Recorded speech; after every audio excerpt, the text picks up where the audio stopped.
Hello, আজকে আমি তোমাদের এক টুকরো ব্যালকনি আছে না তোমাদের বাড়িতে, সেই এক টুকরো ব্যালকনিটাকে কিভাবে সাধ্যের মধ্যে সুন্দর করে সাজাবে সেই টিপস নিয়ে এসেছি। চলো শুরু করা যাক। প্রথমেই কিন্তু মনে পড়ে ব্যালকনি মেকওভারেই যে ফ্লোরটা কি করব।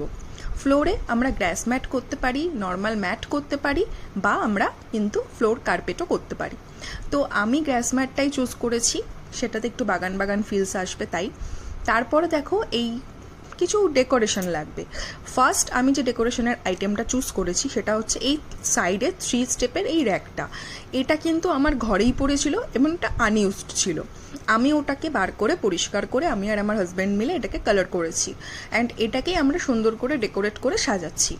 তো এগুলোকে হচ্ছে তোমরাও তোমাদের বাড়িতে যদি কোনো টেবিল কোনো এরকম র্যাক থাকে সেগুলোকেও পরিষ্কার করে দরকার হয় কালার করে এখানে মেকওভার করতে পারো গাছ রাখার জন্য। তোমাদের যে প্ল্যান্ট স্ট্যান্ডই কিনতে হবে এমন কোনো ব্যাপার নেই। তারপর তোমরা তোমাদের পছন্দ মতো গাছ রেখো। আজকের মতো আমি এটুকুই করলাম। আর নেক্সট আমি কী কী অ্যাড করছি ব্যালকনিতে সেই টিপসগুলো নেওয়ার জন্য কিন্তু অবশ্যই আমার চ্যানেলটাকে সাবস্ক্রাইব করো। আজকের মতো চলো আসছি, টাটা।